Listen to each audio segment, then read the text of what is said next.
Did you know there are 3 subtypes or 3 versions of all 9 Enneagram types? That's right, 27 unique personalities. Subtypes provide a whole new high-definition picture of your type that will blow you away. I've seen many people in shock after they've read about their subtype, realizing for the first time that they are actually an entirely different Enneagram type. I'm going to give you what I think is the absolute best summary of all 27 subtypes. As I've learned the subtypes from Enneagram master teachers Beatrice Chestnut and Uranio Pius, who learned it directly from the Enneatypes founder Claudio Naranjo. Beatrice Chestnut has written the best, most thorough book out there on the subtypes called The Complete Enneagram. I'll put a link in the description below if you leave this video wanting more. But today I've done the work of taking the wisdom from that whole book and condensing it down to one thorough, carefully crafted paragraph for each subtype. You are going to get the absolute best insight on each subtype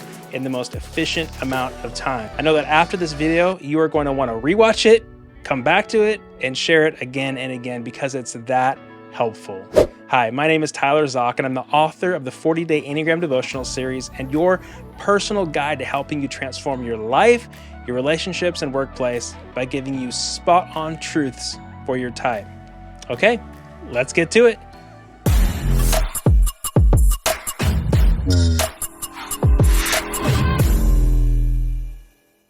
Let's start with the type 1s. And before I jump in, I just want to warn you that many of these descriptions will seem overly negative.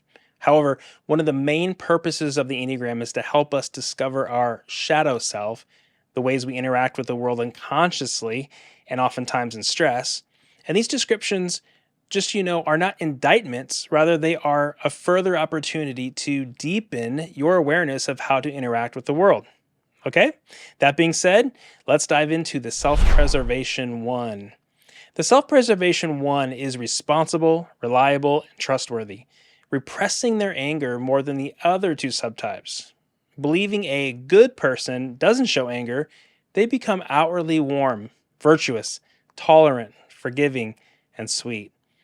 The anger of this subtype manifests as good intentions, obedience to rules, and an obsession with doing it right. Though they are the best at controlling their anger, it may leak out sometimes as irritation, frustration, or resentment.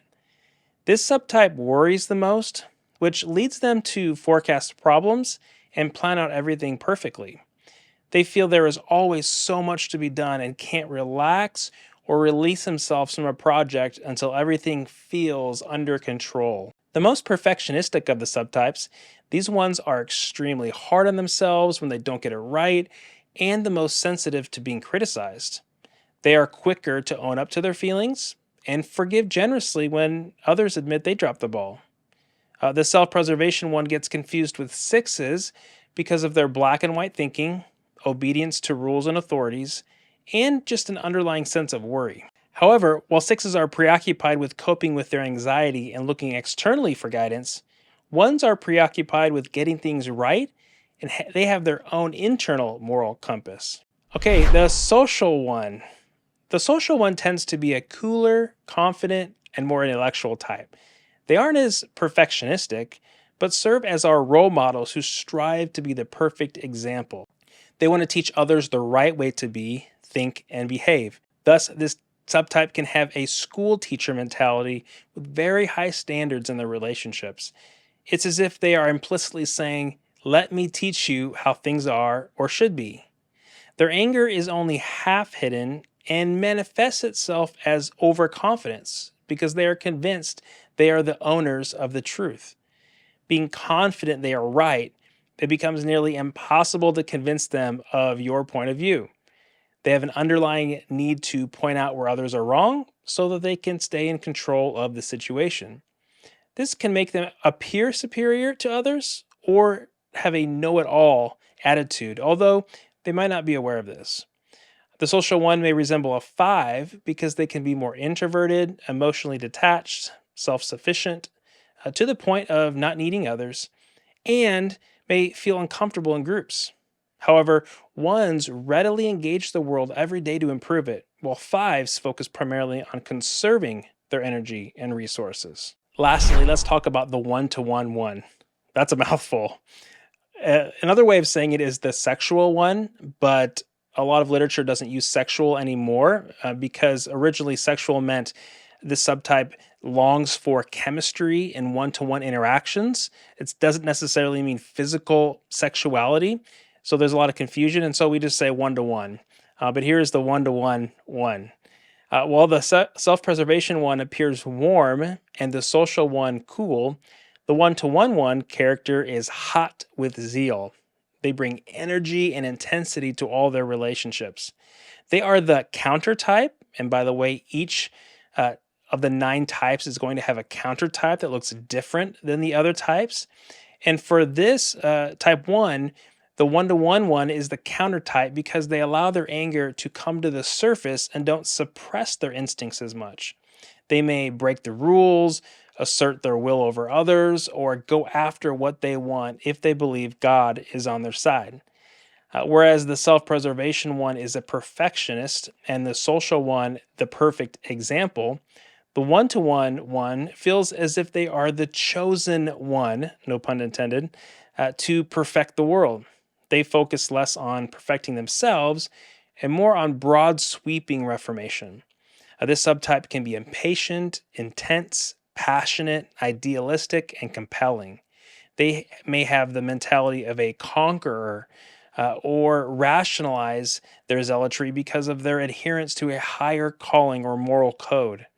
The one-to-one one may look like an 8 because they are energetic, strong, assertive, confident, determined, not afraid of confrontation, have a go-for-it mentality, and impose their vision on others in an attempt to make the world a better place. However, ones are over-social, while 8s are generally under-social or going against social norms or social conventions.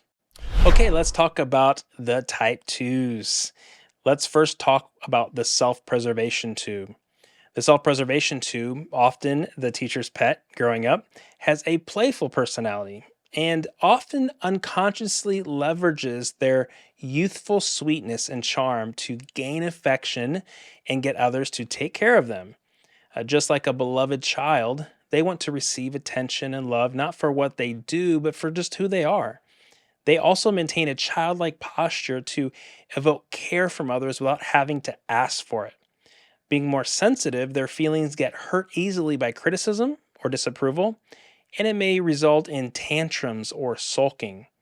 They long for freedom, but may end up becoming too dependent on others to avoid responsibility, resulting in them giving away too much of their power. This too is the counter type because they are more fearful and less trusting than other 2s. There's a relational ambivalence there. The difference between the self-preservation 2 and its most similar subtype, the self-preservation 6, is that the 6's fear gets generalized, while this 2's primary fear manifests in relationships. So aside from 6's, this subtype can also be mistyped as a 4 because they are more romantic and express more emotionally, but repress their needs and true feelings more than the authentic 4 does. Moving on, let's talk about the social 2. Whereas this self-preservation 2 gets low and leverages their childlike charm to get what they want, the adult-like social 2 seeks to be on top, to cultivate an image of being an influential person who holds power and authority. They may work at a high level in their organization or be a leader in their field. These ambitious 2s are seducers of environments who are good in front of groups, seeking to impress others by being exceptional and intellectual. Although it often happens on an unconscious level, the social 2 seeks to gain the favor of important people, relying on strategic giving as a way of securing allegiance and respect. They can often resemble a 3, becoming goal-oriented, competitive, and successful, or a workaholic. Social 2s can also be mistyped as 8s because they may engage in power struggles, become territorial, or want to dominate as a powerful protector. However, unlike both 3s and 8s, 2s have a softer presence and can more readily access their emotions and be vulnerable on the way to their goals. Okay, let's talk about the one-to-one 2. Whereas social 2s seduce environments, this one-to-one to woo specific individuals as a way of getting their needs met.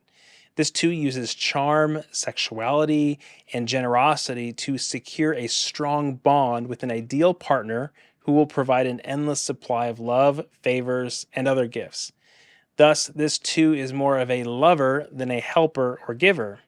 Humorously, this subtype can be associated with the dangerous beauty of a vampire, right? Consuming another person with their engulfing love. This too seeks to become irresistible, inspiring others with their passion and their positive feelings to get what they want. Unlike the self-preservation two, this subtype is more aggressive, doing what they please when they please, not asking but taking. This is the most classic two that can sometimes be confused with a one-to-one 3 and a one-to-one 4, who also focus on being attractive. However, the big difference is that 3s are focused on outward success, 4s on their inner world, and 2s on getting their emotional needs met through others. Okay, that's all for the 2s. Let's now move to the 3s, my type. The self-preservation 3, which I most identify with, is concerned with achieving a sense of security and control through material resources or autonomy. For me, it's always been more autonomy than material resources, which is why I didn't resonate with this at first. They appear outwardly calm, like they have it all together, work extremely hard without showing any stress, but have anxiety under the hood. This stress comes not only from having a good image, but from the pressure of becoming virtuous or the best example of whatever role they are in. This is why they are called the counter type. Having a vanity for not having vanity, they are terrified of getting caught trying to look good, like other 3s. They appear to be the most modest of all 3s, not outwardly boasting about their accomplishments. Going against the grain of the vice of deceit, they feel compelled to tell the truth, but are they're still self-deceived into thinking their image-based reasons for doing things are their actual convictions. As the most workaholic subtype, they may have little energy to cultivate deep connections with others. They have a machine-like efficiency and focus on what's practical and useful. Being more rigid, responsible, self-sufficient, and virtuous, they may get confused with 1s. But they move at a faster pace and are more concerned with being judged by social consensus than their own internal standards, like 1s. For the social 3, they are socially brilliant individuals who think about what is best for the group and have confidence in leading groups. They are the most inclined to brag and be chameleon-like compared to other 3s. Desiring admiration and applause from everyone, they are drawn to the spotlight and being the center of attention. They possess the skill of making the best impression and framing their words perfectly. Being corporate-minded and excellent networkers, they have intuition or an intuitive understanding of how to climb the social ladder. Social success serves as their fuel, along with the accumulation of status symbols that enhance their appearance, such as degrees, titles, awards, or possessing nice material things. These 3s are strong, assertive, competitive, and driven to win the most.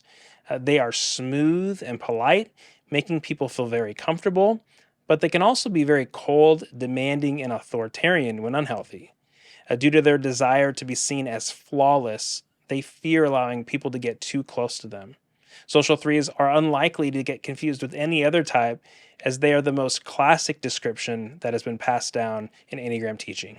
Let's talk about the one-to-one 3. One-to-one 3s are sweeter, more emotional, and expressive, and not as outgoing as social 3s.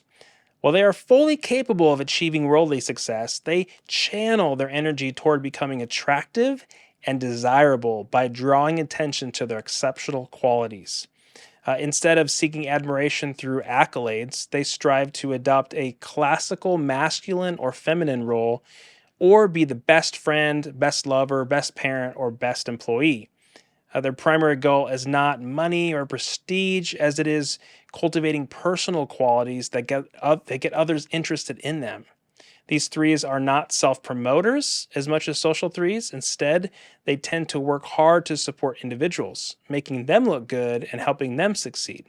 However, beneath their exterior, they may experience sadness and emptiness due to low self esteem, a lack of personal identity or purpose, or hiding their authentic emotions to avoid disappointing others.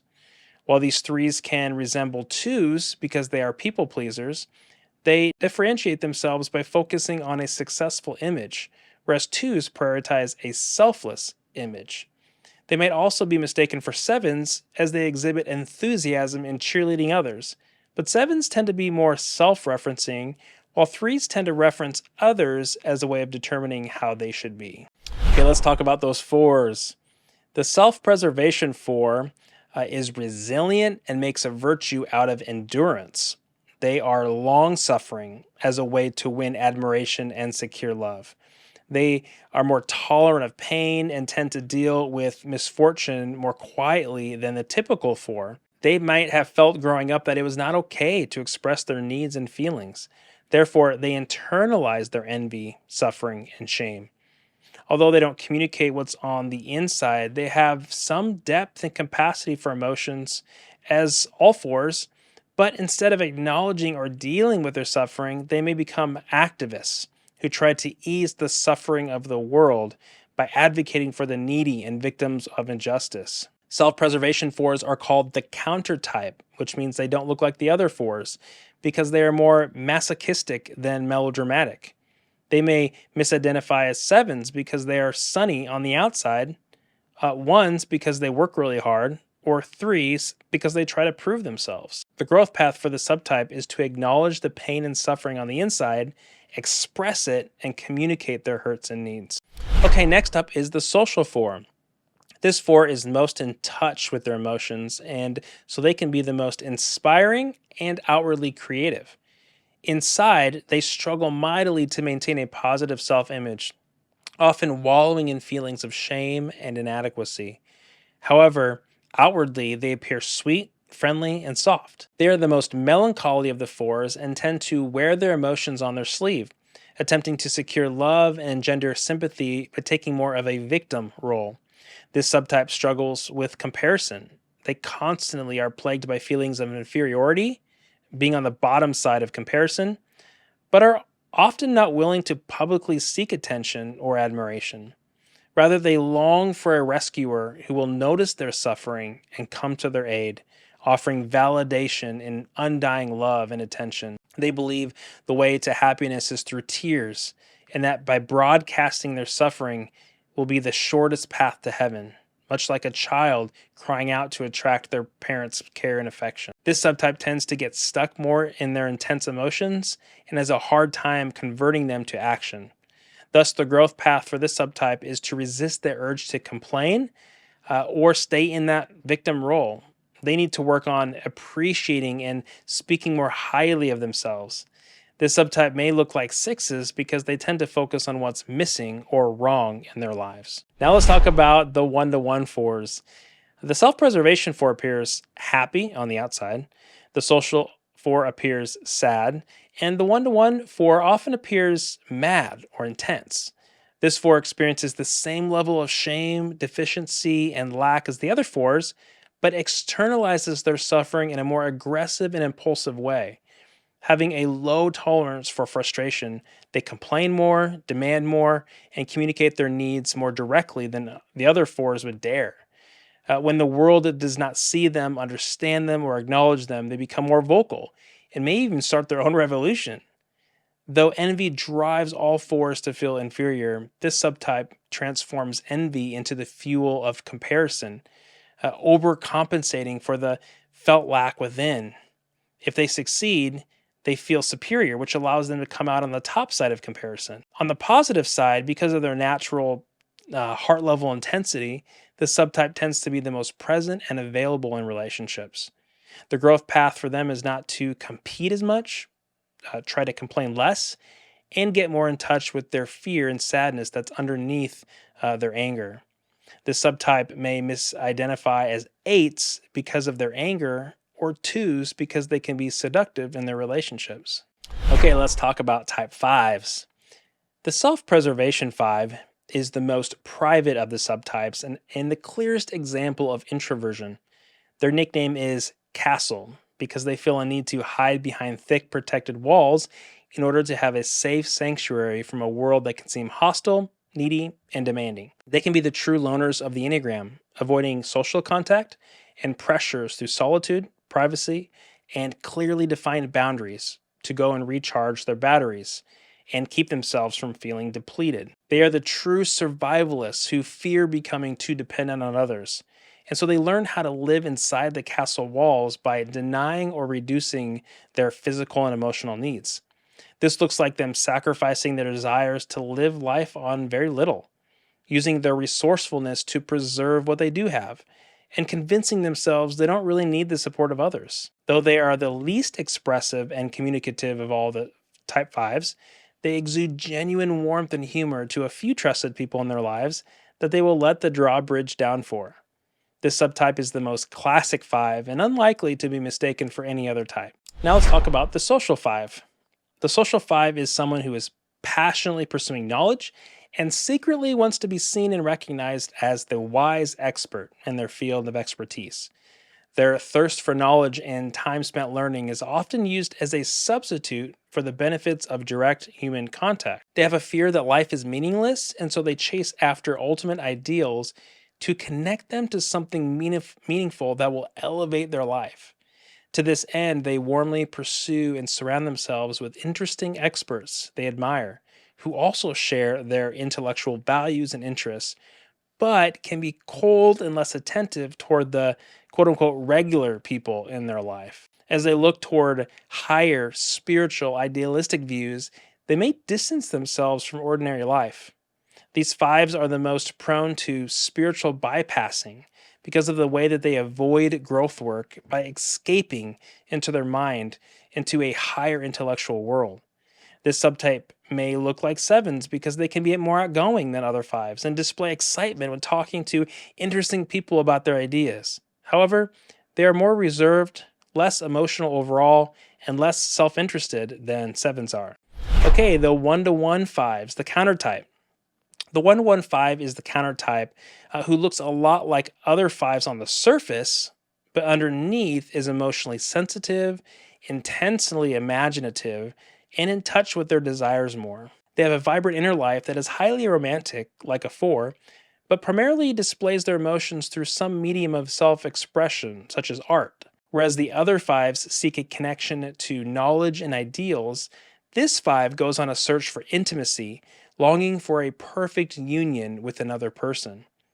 This can be fulfilled through a love interest or just by pursuing deep one-on-one connections with a few friends they share chemistry with. They can be relationally picky, idealizing others whom they want to be fully transparent with and loved by despite their flaws, but are often disappointed when those relationships don't meet their expectations.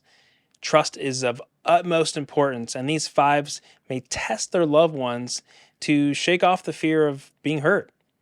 Once trust is built, however, these 5s are lifelong confidants who will keep all of your secrets and expect you to do the same. Although this 5 may mistype as a 4, they are more detached from their feelings and fear depletion more than being defective. Okay, let's talk about type 6, which is my wife's type. The self-preservation 6, also my wife, is the most fearful, a trait that often manifests as insecurity. This subtype expresses a lot of indecisiveness, uncertainty, and hesitation. They doubt themselves more than anyone else and ask many unanswerable questions. They fear disappointing others, and so they flee from anger, aggression, and confrontation more. And they have a driving need to secure protection through alliances and friendships by being friendly, trustworthy, and supportive. They distrust themselves as capable in this dangerous world and therefore seek refuge in a strong person or group for support and guidance. This 6 tends to experience separation anxiety and will use their warmth and friendliness to prevent being abandoned. Like 1s, they believe that being good means repressing your anger. On the outside, they appear warm and peaceful, but under the surface, they feel fear, guilt, and anguish. They are heart-centered on the outside, whereas the warmth comes in, but on the inside, they are head-centered. Because they are so friendly and build relationships so well, these sixes oftentimes look like type 2s. The only difference being that these sixes want safety, whereas 2s want approval. Now let's talk about the social six, where the self-preservation six appears soft, warm, friendly, informal, and uncertain at times. The social six appears stronger, cooler, formal, shy, and certain. They have a mixture of phobic and counterphobic expressions and cope with their anxiety by relying on their authority of reason, guidelines, rules, rational thinking, high ideals, or institutions. The social six has more of a black and white view of life and can almost be too sure or fanatical about their beliefs or convictions at times. Intolerant of ambiguity, they constantly need clear categories so they can know who the good guys and the bad guys are. They love diagrams and flowcharts. The social six anticipates the worst more than any other of the six subtypes, and therefore painstakingly strives to know the rules of the game. They are the most responsible of the three subtypes, are rule followers who do their duty for the common good, and fear disapproval from the good authorities. A social six may look like a type 1 in that they may be controlling, impatient, and critical, wanting people to do things their way. However, ones are guided by their own internal standards, while social sixes adhere to external codes. Okay, the 1-to-1 sixes. The 1-to-1 six is the most counterphobic six. And by the way, phobic means fearful or to run from. Counterphobic means to go against your fear or to run towards your fear in order to counter it. So more than the other subtypes, they believe the world to be dangerous and will do everything possible not to feel cheated, attacked, or taken advantage of. Right? They are the counter type, which means they don't look like the typical six, and might get confused actually with type 8s, the strongest of all the types.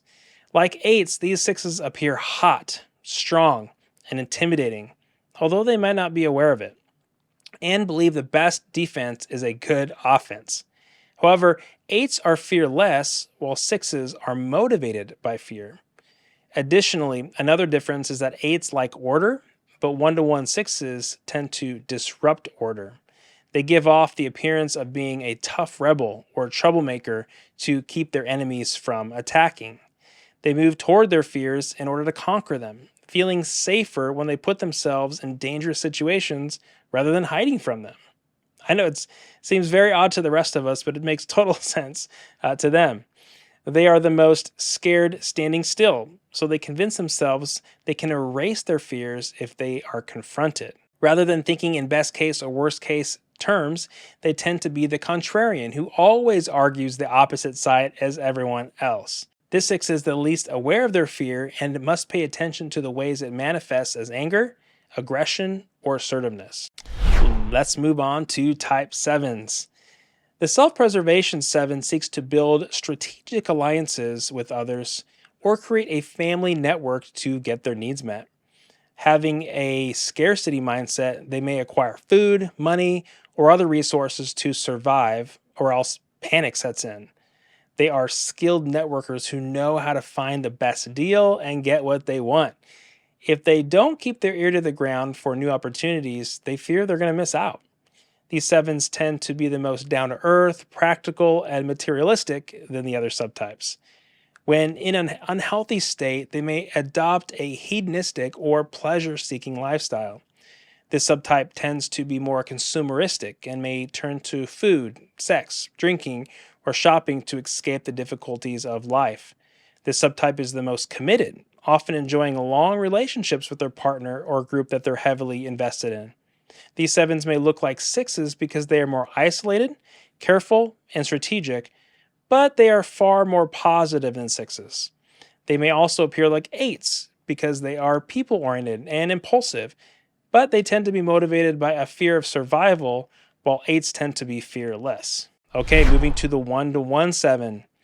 While the self-preservation 7 is more sly, cunning, pragmatic, and not easily hypnotized, The 1-to-1 7 is more of a heavenly minded, light-hearted enjoyer of life who tends to be more gullible. These thrill seekers love falling in love with wild ideas, new possibilities, and intriguing people, and they see the world through rose-colored glasses.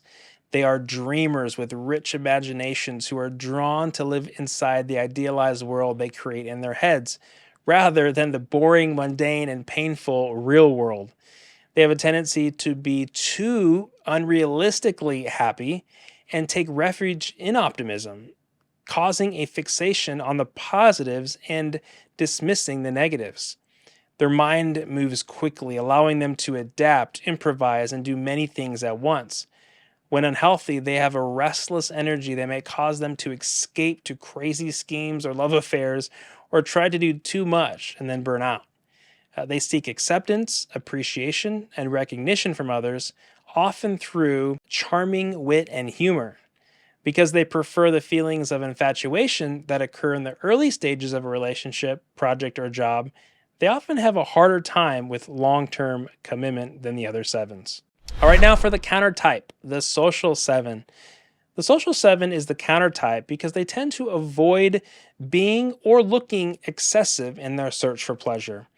They hide their desire for fun in altruistic pursuits and causes. They adopt the role of helper, seeking to serve others, alleviate pain, and take less for themselves so that others can have more. They crave love and recognition, avoid conflict, and want to be seen as a good person for all their sacrifices. Desiring to have a pure character in life, they may become too puritanical about their health or spiritual life, and they may look down on others who aren't pursuing the same things that they are. They are enthusiastic visionaries with incredible social skills who imagine a better world and are great at mobilizing people toward that end. They surround themselves with friends who share their interests and engage in stimulating conversations. Authority is seen as unnecessary and restrictive. They tend to get overcommitted and often have to cancel on other people. They may be confused with 2s because of their desire to be of help and service, but 7s are in touch with their own needs, whereas 2s often don't know what they need. They may also look like 5s, who make a virtue out of living on less, or like 1s who strive to be good and pure. Okay, moving on to the powerful 8s. Let's talk about the self-preservation 8. The self-pres 8 is a no-nonsense, direct, and productive type that has a quiet strength. These survivalists know how to bring home the bacon, get what they need, navigate difficult situations, and protect their possessions and investments. They have an intolerance and frustration around not getting their material needs met. They are businessmen and businesswomen who know how to barter, bargain, and get the upper hand. Stoic and less expressive, they have no worries, no pretenses, no fusses, and give no long explanations. This subtype is the most armed and protected of the 8s and may display an exaggerated selfishness, independence, materialism, or territorialism. All 8s are prone to revenge, but this subtype may desire it without knowing exactly why. They are more private and less charismatic than the other subtypes. Being very self-controlled and sometimes undervaluing emotions, they may look like 5s. This 8 can also be confused with a 1-to-1 1, who also has a drive to get what they want. But while 1s still observe social norms, 8s go against social conventions and may make up their own rules. Okay, let's talk about the social 8, who sometimes is confused about whether or not they are an 8. They are the counter type because they're friendly, supportive, service-minded, and less quick to anger than other 8s. However, being extremely sensitive to exploitation, they can become very assertive and aggressive while protecting others. This 8's rebelliousness gets manifested by challenging the dominant culture or oppressive authorities. They are very active and may lose themselves by constantly being in motion. These 8s love the influence they can have within a group, but can see themselves as more indispensable, powerful, or famous than they really are. The community may be prioritized over individual relationships as they unknowingly replace their need for love and nurture with the satisfaction that comes from leading or being part of a group. Valuing honor and trust above all, they will go to the moon for those in their inner circle, but may feel betrayed and hold grudges more easily than other 8s. They are charming visionaries and storytellers, but when unhealthy, may make promises they don't follow through on. Male social eights are often confused with more calmer nines, and female social eights with helpful twos. However, eights tend to act in more direct, powerful ways, engaging more readily in conflict as they protect the less powerful. Lastly, let's talk about the 1-to-1 eight. The 1-to-1 eight is passionate, outspoken, surprisingly emotional, and openly rebellious. They seek out pleasure, adventure, risks, challenges, and love the thrill of the chase, but may lose interest if they win too easily. They like to play rough and are stimulated by a good debate. These eights take on a mentoring role and like to have a major impact on the lives of those in their sphere of influence. Being the most antisocial or unconventional eight, they provocatively go against the grain and demonstrate just how different their ways are from the norm.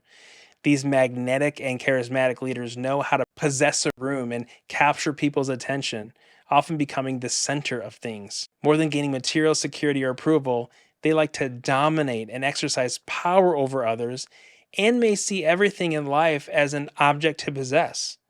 In romantic relationships, these seductive eights are life giving and energetic, but may get jealous or abusive when really unhealthy. This subtype fits the most common description of eight, but may at times get confused with 1-to-1 fours, who also can be angry, emotional, and demanding. However, eights are deeply confident, while fours suffer from a sense of deficiency. All right, let's talk lastly about type nines. The self-preservation nine is a cheerful but more assertive individual with a wry and self-deprecating sense of humor. They may derive immense satisfaction from indulging in physical comfort such as eating, reading, playing games, watching shows, napping, or engaging in enjoyable work. Compared to other nines, they tend to lead a life of excess and are more susceptible to addiction. Their daily routines serve as a sanctuary from the outside world, shielding them from potential conflicts or overwhelming stimuli. These nines are grounded, uncomplicated, straightforward, practical, and inclined towards the tangible rather than the abstract or theoretical. They relish their solitude more than any of the other subtypes and may not always express their inner thoughts and feelings when in the company of others. They are more easily irritated and stubborn, finding it challenging to accept when someone else is correct. While they rarely experience anger, when they do, it manifests with great intensity. Overall, they exude a more commanding presence compared to the other 9 subtypes, which can then lead to confusion with type 8s. However, unlike 8s, these 9s grapple with inertia and may struggle to motivate themselves, sometimes resembling proverbial couch potatoes. For the social 9, they are the countertype. They are more outgoing, expressive, and energetic compared to the other more subdued 9s, which makes them the countertype. They are lighthearted and amiable companions who enjoy talking a lot. They often seek their sense of identity through merging with the group. Their deepest desire is to participate, fit in, and feel a sense of belonging. While they may outwardly appear cheerful and content, internally they may experience sadness if they don't feel accepted or included.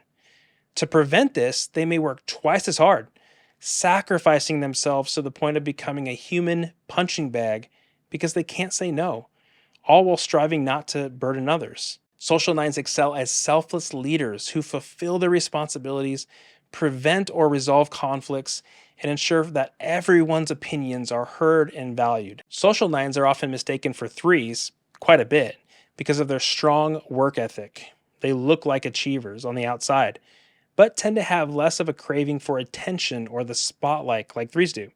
They may also be confused with 2s due to their generosity, as they prioritize the needs and interests of the group over their own. Nevertheless, 9s typically exhibit greater emotional stability and a diminished need for approval and appreciation, like 2s do. Lastly, let's talk about the 1-to-1 9. The 1-to-1 9 tends to be very sweet, kind, tender, and less assertive than the other 9s. They are prone to feelings of loneliness and also have a fear of abandonment, which leads them to merge with a romantic partner, parent, close friend, or significant person whom they idealize. Due to difficulty finding their own sense of purpose, They may unknowingly fuse or merge with someone else and live vicariously through them. These 9s often merge with more assertive types, adopting their energy, emotions, attitudes, beliefs, and even their behavior. Being generous and humble, they willingly sacrifice their own agenda and needs for the sake of others. However, blurred boundaries pose a challenge for this 9 as they struggle to discern where their own identity ends and another person's begins. They may have difficulty identifying their own motivations and developing a healthy sense of autonomy. Procrastination and having difficult but necessary conversations that could lead to conflict is common with the subtype. Instead, they may resort to passive-aggressive strategies like avoidance or ignoring important requests or tasks. While this 9 may exhibit some of the melancholy and romanticism associated with 4s, their focus is more on others rather than themselves. They may also represent 2s in seeking their sense of identity through significant relationships. However, 9s are generally less comfortable being the center of attention, like 2s are. Okay, we made it through all 27 subtypes. Great work. I want to again give all the credit to Beatrice Chestnut and Iranio Pius for teaching me all this great content. Make sure to go and pick up Beatrice's book called The Complete Enneagram if you want to have a copy of this content in your hands to hold and just explore these topics more. You can also purchase their annual subscription like I did and get access to their full library of content. I'll put the link to that below at cpenneagram.com. Okay, now don't leave because I put together another great video with some great content on it that you're not going to want to miss.